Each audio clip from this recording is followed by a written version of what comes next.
Então vamos lá, né? Aqui basicamente nós vamos ter dentro desses procedimentos uma função que faz uma consulta nos dados. E aí eu vou receber esses dados que foram consultados e foram passados via JSON para os formulários que eu tenho dentro dessa tabela. Aqui não dá para abrir ela porque ele não está fazendo carregamento, mas dentro dessa modal, que se chama nome U, sobrenome U e etc. Então por isso aqui, ó, as referências, não é ID cliente, sim ID fornecedor U. Se você olhar lá em cima, você vai ver isso. E aqui as demais opções que já estão corretas. Ok, aqui não vai ser ID cliente, vai ser ID fornecedor. Somente esta alteração. Agora vamos na função obter dados fornecedores. Vamos abrir ela aqui e vamos alterar as informações, porque a classe não vai ser de clientes, ele vai ter que comunicar com a classe de fornecedores. A instância não vai poder ser para os clientes, vai ter que ser para os fornecedores. Lembrando que essa instância aqui, para quem não viu orientação objetos, eu crio uma variável que pode ser qualquer nome, eu coloquei objeto e dou um new, o nome da classe dela. Significa que agora, se eu passar essa variável, como eu passei aqui, eu posso acionar e executar qualquer método ou variável que eu tenha dentro dela. Então, dentro dela eu vou ter alguns métodos, que é para salvar, excluir, obter dados e etc. Então, através dessa instância, eu consigo então chegar naqueles métodos. Nesse caso, o método que está sendo chamado é obter dados cliente, que eu vou até trocar somente para obter dados, para não ter que ficar depois mexendo com outras referências.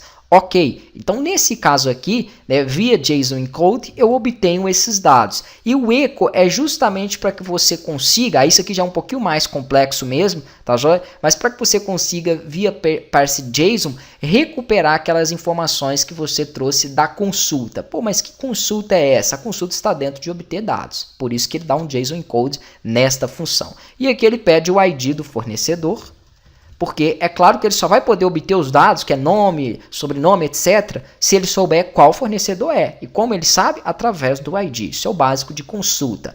Agora, vamos para a classe, então, porque isso aqui é puxado da classe de fornecedores. Só que essa classe de fornecedores estão com as funções dos clientes, porque nós não alteramos nada. Então, vamos nessa função que nós precisamos primeiro, depois eu falo da outra, que é obter dados. Não é cliente e eu deixei o nome somente obter dados. Então, aqui, ó, como eu troquei, eu estou trocando aqui em cima também, para não ter que ficar mexendo com essas referências.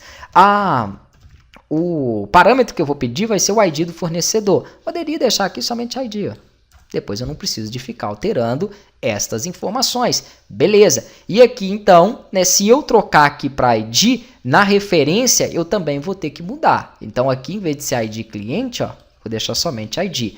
Que referência é essa? A minha consulta. Selecione ID fornecedor, aqui tem que colocar porque aqui é o nome do campo no banco de dados, tá joia? Isso aqui é uma consulta básica. Então selecione o campo ID fornecedor, nome, sobrenome, endereço, e-mail, telefone, CPF e todos que você tenha colocado lá. De onde da tabela? Fornecedores. Ok.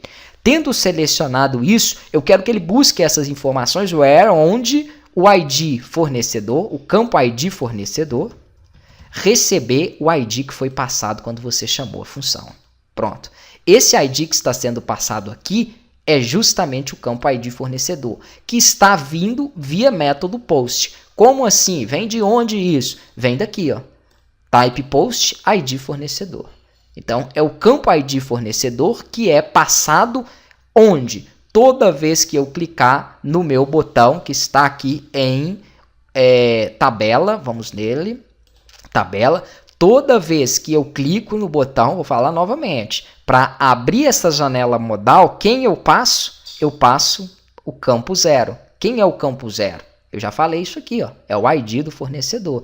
Então, eu estou passando esse campo aqui e é justamente esse campo que eu estou obtendo aqui. Tá joia? Ele passa de um formulário para o outro. Mais detalhes sobre isso no curso de orientação a objetos. Por isso que eu estou correndo, que é algo que já foi explicado. Eu só vou dar esse detalhamento nesse primeiro de fornecedores. Os demais eu vou fazer mais direto aqui. Então, ok. Tendo feito isso, vamos dar sequência na nossa estrutura. Vou voltar para a classe e beleza. Depois que ele fez essa consulta, ele traz para mim esse resultado e aí os campos ID cliente vai receber o valor que ele trouxe na consulta no campo 0, que é o primeiro. Lembrando que é um array, então é 0, 1, 2, 3 e assim por diante. O nome recebe o valor do campo 1 e aqui eu faço essa associação. Toda vez que eu chamo essa função de obter dados, quem eu retorno?